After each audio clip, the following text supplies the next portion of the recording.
দুটা গ্রাম তো, দু তিনটা গ্রাম ছিল এখানে, সব ছিল। দু তিনটা গ্রামই চলে গেছে।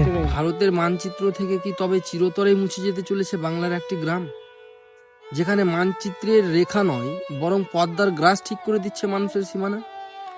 ভারত বাংলাদেশ সীমান্তের একেবারে শেষ প্রান্তে অবস্থিত সেই গ্রামটি নাম হলো তারানগর। আজ তারানগরের দিকে তাকালে মনে হয় কোনো বিধ্বংসী যুদ্ধ চলেছে এখানে, কিন্তু এই যুদ্ধ কোনো মানুষের সাথে নয়, এই যুদ্ধ প্রকৃতির সাথে বাঁচার লড়াই। তারানগরের গ্রাম থেকে আপনাদের ওয়েলকাম জানাচ্ছি, এবং আমি যে জায়গায় দাঁড়িয়ে রয়েছি ঠিক এই তারানগরের ওই সাইডে দেখতে পাচ্ছেন আমার ডান দিকে হচ্ছে বাংলাদেশ, আর এই পিছনে হচ্ছে তারাগ্রাম, যেটা গ্রামের প্রায় অর্ধেক বাড়ি এই পদ্মার কবলে পড়ে ধ্বংস হয়ে গেছে।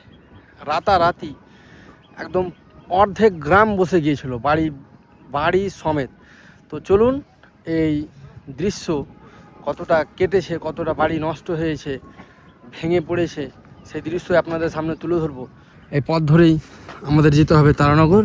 তো এখানে দেখেন কত বড় একটা উৎসব টাইপের, ধরেন যে ভাইগুলো দাদাগুলো মাছ ধরছেন, এই যে দেখেন বড়শি নিয়ে হাত পেতেছে। এখানে দেখতে পাচ্ছেন ওই সাইডে, ওখানে কিন্তু নাম চেঞ্জ করে অ্যাকচুয়ালি পদ্মা নাম হচ্ছে এই গঙ্গাটা। বন্ধুরা, এ হচ্ছে তারানগরের শেষ গ্রামের শেষ বাড়ি। দেখেন এই গ্রামের শেষ অংশটা এখন দাঁড়িয়ে রয়েছি, আর গ্রামের সাইডে যে এই সাইড ধরে কতটা ক্ষতিগ্রস্ত হয়েছে দেখেন।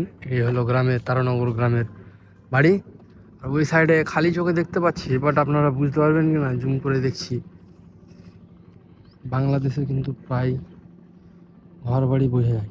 ওই যে দেখেন এখান থেকে ওই দূরে। তো চলুন দেখবো আরো নগরের বিধ্বস্ত বাড়িগুলি। এখানে দাদা দাঁড়িয়ে আছে, দাদার মুখ থেকে শুনে নেব কত দূর পর্যন্ত বাড়িটা ছিল আর কি। দাদা, আপনার বাড়ি এখানে নাকি? আপনার বাড়ি এখানে?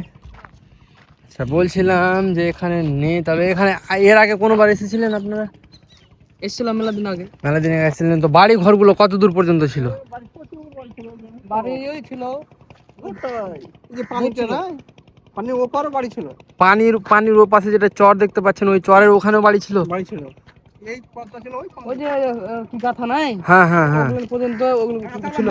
মানে ওই যে যেটা এখানে যেটা গাঁথা যেটা দেখতে পাচ্ছেন, ওই পর্যন্ত কিন্তু পুরোটা বাড়ি ছিল। হ্যাঁ বাড়ি ছিল, ওই তো এই বাড়ি ছিল। আচ্ছা, এই সাইডে মানে কতটা ঘর মোটামুটি মানে পড়তে পারে এতে? মোটামুটি এগুলো বহুত বাড়ি ছিল। 400 কত গেছে, 400 খানা বাড়ি তলিয়ে গেছে পুরো একদম। পড়ে গেছে। দুটা গ্রাম তো, দু তিনটা গ্রাম ছিল এখানে, সব বহুত ছিল, দু তিনটা গ্রামই চলে গেছে। এই রাস্তাটা ওই মুখ হয়ে ছিল, ওই মুখ হয়ে ছিল। এই রাস্তা মানে ওখানে টার্নিং নিয়েছিল নাকি এভাবে বাঁক টাইপের? ওই পর্যন্ত ওই যে লাল একটা ই নাই, হ্যাঁ হ্যাঁ হ্যাঁ, ওই রাস্তাটা ও মুখ ব্যাক ছিল। আচ্ছা, ওইখান থেকে পুরো একদম ব্যাক ছিল ওই সাইডে। এখানে রাস্তা যাতায়াত ছিল, মানে ওই সামনে একবারে পানি ওপারে, এই সামনে এটা দিয়ে একটা রাস্তা ছিল, মানে রোডে উঠা যেত এই রাস্তা দিয়ে। এটা যারা দূর নেই, সামনে যায় এই মহল। আচ্ছা আচ্ছা আচ্ছা, এটা তো শেষ বাড়ি, পাড়া গোটা চলে গেছে। মানে এখনকার মতো এটি শেষ বাড়ি? এটাই শেষ বাড়ি, এটাই শেষ বাড়ি। নাই লোক পালিয়ে গেছে। আচ্ছা, লোক পালিয়ে গেছে। এরা আবার বসছে কোথায় গিয়ে? কে স্কুল আছে, কে প্রতি সরকারের জায়গা দিছে। আচ্ছা আচ্ছা।